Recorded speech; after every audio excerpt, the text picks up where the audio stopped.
Business standard Hindi संपादकीय। कर्नाटक के तेज विकास में कहाँ रह गई चूक।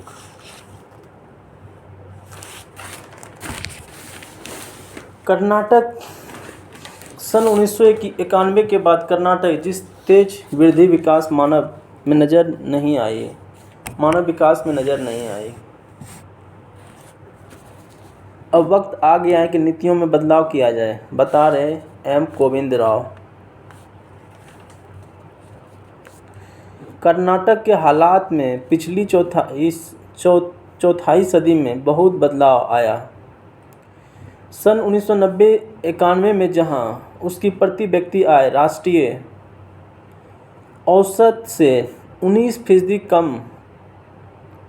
कम थी, वही अब वह जबरदस्त प्रगति हुआ देश के जीवंत प्रौद्योगिकी और नवाचार केंद्र के रूप में उभरा है। यही नहीं कि वह आधुनिक सेवा उद्योग का केंद्र भी है। इस समय वह बड़े प्रदेशों में दूसरी सबसे ऊंची रैंकिंग वाला देश है, जहां प्रति व्यक्ति आय 2022-23 में देश की औसत प्रति व्यक्ति आय से 80% अधिक थी। यह जबरदस्त वृद्धि सेवा क्षेत्र की बदौलत आई, जो कुल मूल्यवर्धन में 68% से अधिक योगदान करता है। यह सभी राज्यों में अधिक है। वास्तविक प्रति व्यक्ति आय 2011-12 में से 2022-23 के बीच औसतन 6.4% सालाना बढ़ी, जो केवल गुजरात 6.8% से कम थी। सन 1991 के उदारीकरण ने विनिर्माण की तुलना में सेवा क्षेत्र में उद्यमिता को अधिक बढ़ावा दिया, क्योंकि इसमें कम नियमन थे। राजधानी बेंगलुरु में इस नई मिली स्वतंत्रता का लाभ लेकर तकनीकी और नवाचार के केंद्र में उभरने के लिए परिस्थिति तंत्र पहले से मौजूद था। वैज्ञानिक और तकनीकी संस्थाओं तथा इन विषयों में कुशल कर्मियों के साथ नैसर्गिक परिवर्तन देखने को मिला।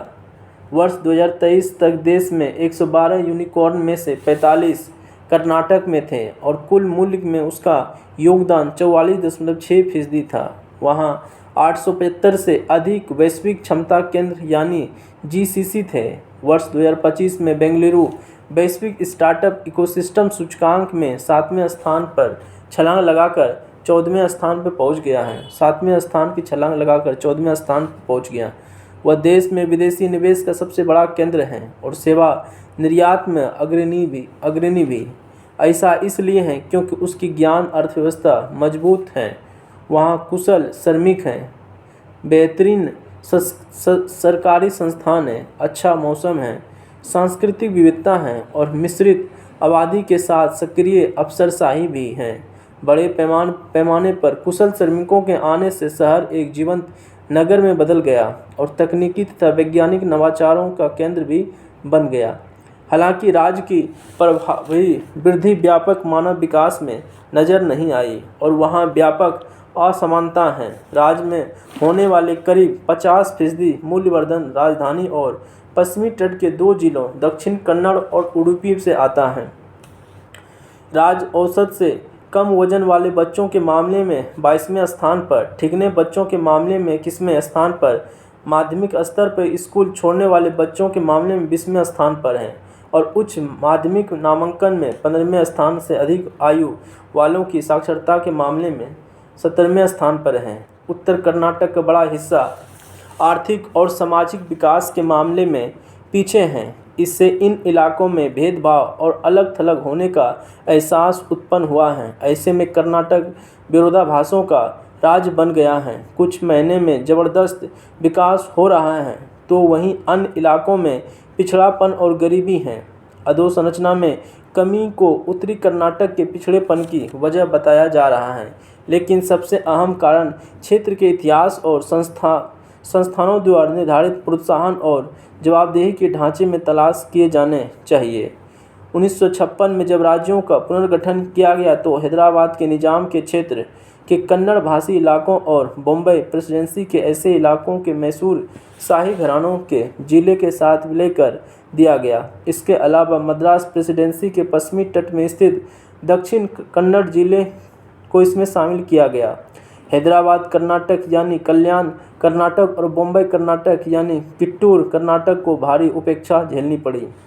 उन इलाकों को न केवल सामाजिक और भौतिक अधोसंरचना की कमी का सामना करना पड़ा, बल्कि वहाँ बंधुआ मजदूरी, बाल विवाह, महिलाओं के विरुद्ध भेदभाव जैसी सामंती व्यवहार पहले से प्रचलित थे। जो क्षेत्र मैसूर शाही परिवार के शासन में था और सिंचाई और बिजली की बेहतर सुविधा थी, और वहाँ शैक्षणिक और स्वास्थ्य संस्थान भी अधिक बेहतर थे। हालांकि जैसे जैसे समय बीतता गया, निःशुल्क बिजली और पानी की सुविधा के कारण पानी के ज़्यादा इस्तेमाल वाली फसलों को बढ़ावा मिला। इससे मिट्टी की उर्वरता में कमी आई और क्षेत्र में एक किस्म का ठहराव आ गया।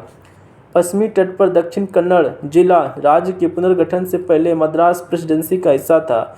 यह एक ज़बरदस्त विकास गाथा पेश करता है। मद्रास प्रेसिडेंसी के रूप में और राजधानी से 700 किलोमीटर दूर पर पूर्वी तट पर होने के कारण जिले के लोगों को सरकार की मौजूदगी महसूस नहीं होती। पुनर्गठन के बाद यह मैसूर राज्य का हिस्सा बन गया, जो आगे चलकर कर्नाटक कहलाया। सन 1997 में से 2 जिलों दक्षिण कन्नड़ और उडुपी में बांट दिया गया। पश्चिमी घाट को पार करने की चुनौती के कारण राजधानी से उसका संपर्क सीमित बना रहा। इस क्षेत्र में लोग मुंबई से अधिक संपर्क में हैं। 1998 में कोंकण रेलवे ने शुरू होने से पहले भी ऐसा ही था।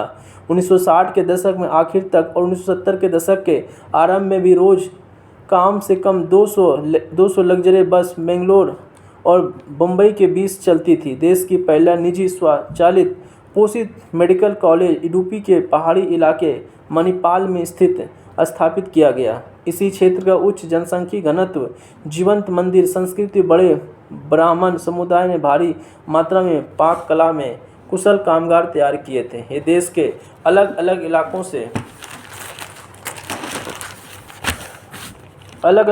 से में गए और उन्होंने इडुप्पी फास्ट फूड रेस्तरां चेन शुरुआत की। अर्ध शहरी इलाकों में निजी बैंकों की स्थापना में भी उद्यमिता का प्रभाव नजर आए। ऐसे में 2 बैंक, केनरा बैंक और कॉरपोरेशन बैंक 1906 में स्थापित हुए।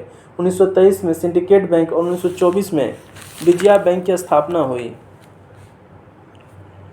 ये सभी बड़े बैंकों बने और इनका राष्ट्रीयकरण किया गया। बैंकिंग की लेन देन लागत कम रखने तथा उपभोक्ताओं के अनुकूल माहौल तैयार करने के लिए बैंकरों ने वित्तीय समावेशन की नवाचारी तकनीक अपनाई और समुदाय की युवा लड़कियों को मैट्रिक के बाद रोजगार दिया। इसके परिणाम स्वरूप एक तरह की सामाजिक क्रांति की स्थिति बनी और महिलाओं का सशक्तिकरण हुआ। 1980 में बैंकिंग अर्थव्यवस्था के सम्मेलन उद्घाटन करने के लिए जिले में अपने दौर पर पहुंचे। रिजर्व बैंक के तत्कालीन गवर्नर आई.जी. पटेल ने कहा कि यह उनकी बैंकिंग क्षेत्र की तीर्थ यात्रा थी। कर्नाटक के 2 तटीय जिलों के अनुभव से समावेशी विकास की कई सबक सीखे जा सकते हैं। इन दोनों जिलों का मानव विकास सांकेतिक दुनिया श्रेष्ठतम संकेतकों के बराबर है। राज्य के विषय में लोक नीति का क्या भूमिका रही? बेंगलुरु में ऐतिहासिक रूप से उल्लेखनीय वैज्ञानिक संस्थान और शीर्ष सार्वजनिक उपकरणों में बुद्धि के लिए अनुकूल माहौल तैयार करने में मदद की। हाल के वर्षों में अत्यधिक अमीर लोग शहर में आए। इसके चलते अधोसंरचना पर जबरदस्त दबाव पड़ा। नीति निर्माता मोटे तौर पर जरूरत पर ध्यान देने रहे हैं, बजाय विकास की सामग्री नीति दे। 2 तटवर्ती जिलों की बात करें तो विकसित पूरी तरह निजी क्षेत्र के हवाले रहा और कई सरकारी पहल नहीं दिखी। चुनौती राजनीति के कारण राज्य ने सब्सिडी और हस्तांतरण में लगातार वृद्धि की है, जिससे पूंजीपति कार्यों और मानव विकास पर खर्च कम हो गया है। राज्य में निरंतर और संतुलित विकास के लिए नीतियों को नए सिरे से तैयार करना होगा। लेखक कर्नाटक क्षेत्रीय असमानता निवारण समिति के अध्यक्ष और उनके निजी विचार एस. गोविंद राव।